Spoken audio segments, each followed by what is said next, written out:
இப்போ வந்து நான் உங்களுக்கு சிம்பிளான மெத்தடில் சக்கரை பொங்கல் எப்படி செய்கிறதுன்னு சொல்ல போகிறேன். அதாவது ஆடி வெள்ளிக்கு சக்கரை பொங்கல் ஒவ்வொரு வெள்ளிக்கிழமையும் ஒவ்வொரு மெத்தடில் செஞ்சு படைச்சா சாமிக்கு ரொம்ப விசேஷம். அதுவும் இந்த மாதிரி பாலில் செஞ்சு படைச்சா மகாலட்சுமிக்கு ரொம்பவும் விசேஷம். நான் வந்து பால் எடுத்திருக்கேன். அரிசி பச்சரிசியில் தான் சக்கரை பொங்கல் செய்யணும். ஒரு பங்கு அரிசினா 5 பங்கு பால் இருந்தால் பால் எடுத்துக்கோங்க. இல்லைன்னா 4 பங்கு தண்ணி 1 பங்கு பால், அந்த மாதிரி பாதி கூட வச்சுக்கலாம். ரொம்ப டேஸ்ட்டாக இருக்கும் இந்த சக்கரை பொங்கல். நான் வந்து சர்க்கரை எடுத்திருக்கேன். அரிசியும் சர்க்கரையும் ஈவனாக எடுத்திருக்கேன். இது வச்சு நான் எப்படி சக்கரை பொங்கல் பண்ணுறதுன்னு உங்களுக்கு சொல்கிறேன். நான் கொஞ்சமாக தான் எடுத்திருக்கேன்.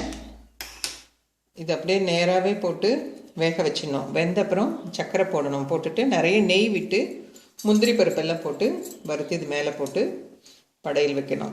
ஆடி வெள்ளிக்கு சக்கரை பொங்கல் ரெடி பண்ணுறேன் நான்.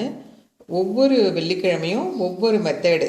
அதாவது ஃபஸ்ட்டு வெள்ளிக்கிழமை இந்த மாதிரி மெத்தேடு. என்னோடய வீடியோஸில் பாசிப்பருப்பு வெல்லம் போட்டு செஞ்சதும் நான் உங்களுக்கு அப்லோட் பண்ணியிருக்கேன். அந்த மாதிரியும் செய்யலாம்.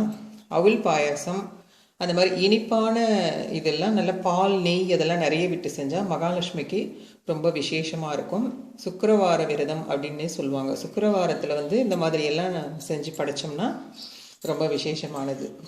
இந்த ஒவ்வொரு வெள்ளிக்கிழமையும் இந்த 5 வெள்ளிக்கிழமை ஆடி மாதம் வர 5 வெள்ளிக்கிழமையும் தவறாமல் நம்ம அதிகாலையில் எழுந்திரிச்சு பூஜை பண்ணி இந்த மாதிரிலாம் செஞ்சு படைச்சி நம்ம வழிபாடு செஞ்சோம்னா வீட்டுக்கே ஒரு நல்ல ஒரு பாசிட்டிவ் எனர்ஜி நம்மளுக்கு கிடைக்கும்.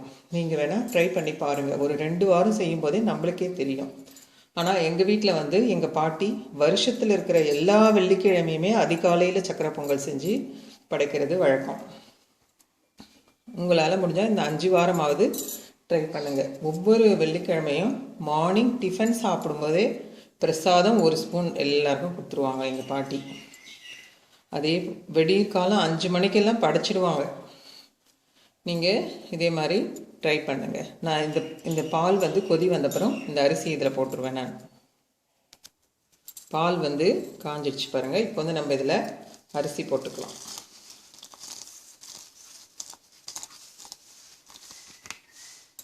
குக்கரில் கூட வைக்கலாம். நல்லா குழைய செஞ்சிடணும். இது நல்லா குழைய செஞ்சால் தான் நல்லா டேஸ்ட்டாக இருக்கும். இப்போ நீங்கள் வந்து சர்க்கரை போடலாம். சர்க்கரைக்கு பதில் கல்கண்டு கூட போட்டுக்கலாம். கல்கண்டு சாதம் சர்க்கரை போட்டு அந்த மாதிரிலாம் கூட ரெடி பண்ணிக்கலாம். பாருங்கள், பால்லே இந்த சாதம் நல்லா வெந்துடுச்சு பாருங்கள்.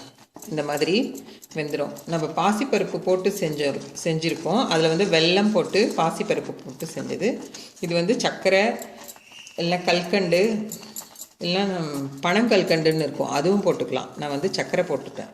அரிசி வெந்ததும் சர்க்கரை போட்டு நல்லா கிண்டிக்கணும். நான் வந்து கொஞ்சமாக தான் செய்கிறேன். இந்த மாதிரி செஞ்சாலும் ரொம்ப நல்லா டேஸ்ட்டாக இருக்கும். இந்த மாதிரி பால் நெய் இதெல்லாம் நிறைய விட்டு செஞ்சால் தான் ரொம்ப நல்லா டேஸ்ட்டாக இருக்கும். நம்ம வந்து இதில் ஒரு பிஞ்ச், அதாவது ஒரு சிட்டிகை உப்பு போட்டுக்கணும். ஒரே ஒரு சிட்டிகை போட்டால் போதும். அந்த டேஸ்ட்டுக்காக அது.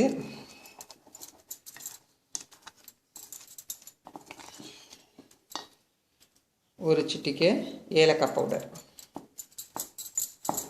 எல்லாம் போட்டு நல்லா மிக்ஸ் பண்ணிக்கணும். இது லைட்டாக ஒரு கொதி வந்தாலே போதும்.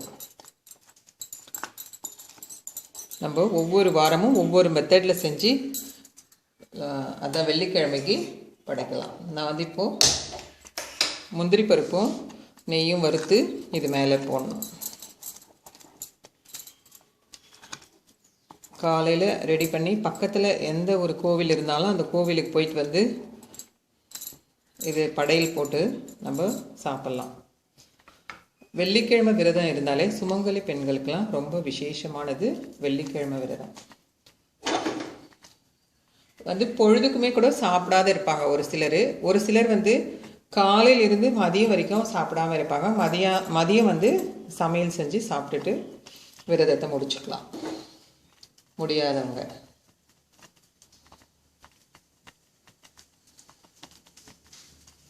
பாருங்க, இதையும் வறுத்து இது மேலே போட்டுடணும். ரெடி ஆகிடுச்சு பாருங்கள். கொஞ்ச நேரத்தில் ரெடி பண்ணிடலாம். ஒவ்வொரு வாரமும் ஒவ்வொரு மெத்தடில் நம்ம சக்கரை பொங்கல் செஞ்சு படைக்கலாம். ஆடி வெள்ளிக்கு சக்கரை பொங்கல் ரெடி. பாலில் செஞ்ச சக்கரை பொங்கல் ரொம்ப விசேஷமானது. பால், நெய் இதெல்லாம் சேர்த்து செஞ்சால் லக்ஷ்மி கடாட்சம் நிறைஞ்ச பிரசாதம் இதெல்லாம். அதனால் இதெல்லாம் வெள்ளிக்கிழமை அன்னைக்கு படைக்கிறது ரொம்ப விசேஷம். லக்ஷ்மி கடாட்சம் நிறைந்த சக்கரை பொங்கல் ரெடி ஆயிடுச்சு. நீங்களும் இதே மாதிரி ட்ரை பண்ணி ஒவ்வொரு வெள்ளிக்கிழமையும் ஒவ்வொரு மெத்தடு. இதே மாதிரி அவுல் போட்டும் பண்ணலாம். அவுல் கேசரி மாதிரி இருக்கும். அந்த மாதிரி ரெடி பண்ணி நீங்களும் சாமிக்கு நைவேத்தியம் பண்ணுங்கள். இந்த பாத்திரத்துக்கே அப்படியே பொட்டு வச்சுட்டு நாம் எடுத்துமே அப்படியே படையல் செய்யலாம். நம்ம அப்படியே நைவேத்தியம் பண்ணலாம். நீங்களும் இதே மாதிரி ட்ரை பண்ணுங்கள்.